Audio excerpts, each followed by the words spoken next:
품위 있는 죽음, 연명의료 결정, 319만 명의 선택. 안녕하세요. 오늘의 뉴스입니다.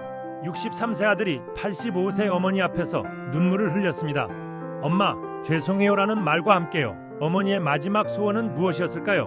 오늘은 누구나 한 번은 마주하게 될 품위 있는 죽음에 대한 이야기입니다. 연명의료 결정에 대해 함께 생각해보는 시간을 갖겠습니다. 먼저 한 가족의 이야기를 들려드리겠습니다. 85세 어머니가 아들에게 말했습니다. 아들, 다른 것은 하지 말고 통증만 줄여주면 좋겠어. 하지만 아들은 말했습니다. 엄마, 할 수 있는 것은 다 해야지. 어머니는 끝내 품위 있는 죽음을 선택했습니다. 온몸에 기계장치를 주렁주렁 단 모습을 가족에게 보이고 싶지 않았던 겁니다. 어머니는 연명의료뿐만 아니라 영양분 공급조차 거부했습니다. 하지만 지독한 통증만은 견디기 어려웠던 것 같습니다. 어머니의 마지막 소원은 단 하나였습니다. 통증 좀 어떻게 해줘? 아들은 끝내 눈물을 떨구었습니다. 엄마, 죄송해요. 그렇다고 영양분까지 끊으면 어떡해?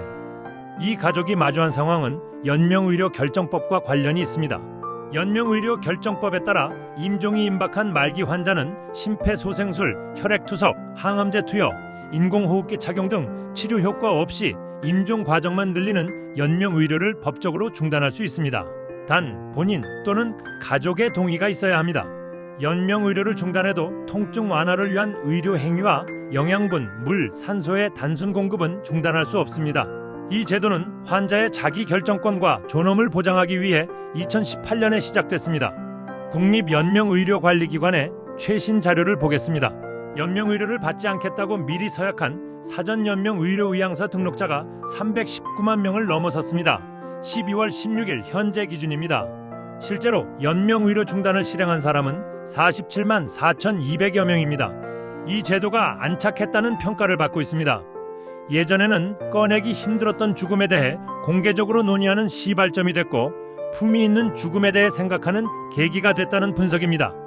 하지만 보완해야 할 점도 있습니다. 65세 이상의 84.1%는 회복 가능성이 없는 상태에서 연명의료를 받지 않겠다는 거부 의향을 밝혔습니다. 그런데 실제로 65세 이상 사망자 중 연명의료를 유보하거나 중단한 비율은 16.7%에 그쳤습니다.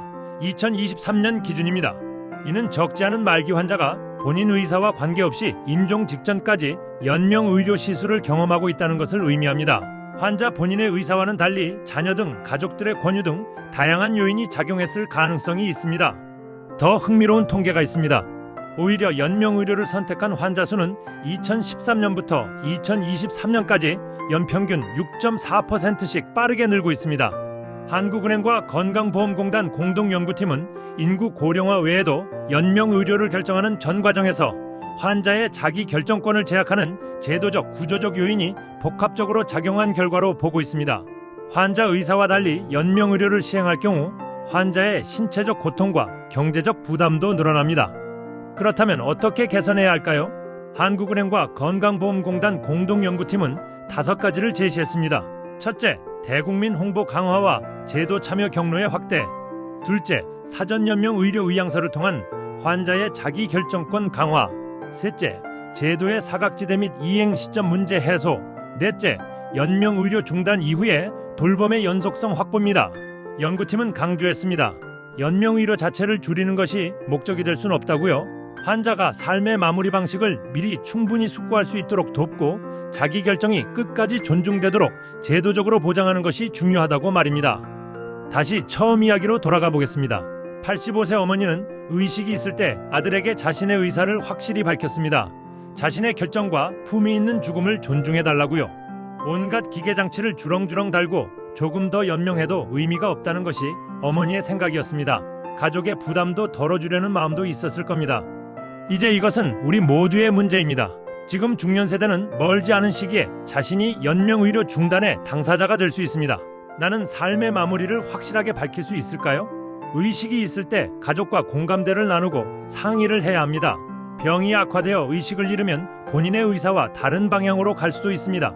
이제 가족끼리 죽음에 대해 얘기하는 시대가 됐습니다. 63세 아들은 통증은 줄여달라는 엄마의 간절한 소원 앞에서 눈물을 쏟았습니다. 미래의 나는 어떤 죽음을 선택할 것인가? 이것은 누구나 한 번은 진지하게 생각해봐야 할 질문입니다. 의식이 있을 때, 건강할 때 가족과 이야기를 나눠보시기 바랍니다. 여러분의 마지막 바람이 존중받을 수 있도록요. 오늘은 무겁지만 중요한 주제를 다뤄봤습니다. 이 영상이 여러분과 가족이 대화를 시작하는 계기가 되길 바랍니다. 구독과 좋아요로 채널을 응원해주세요. 내일도 의미 있는 뉴스로 찾아뵙겠습니다. 감사합니다.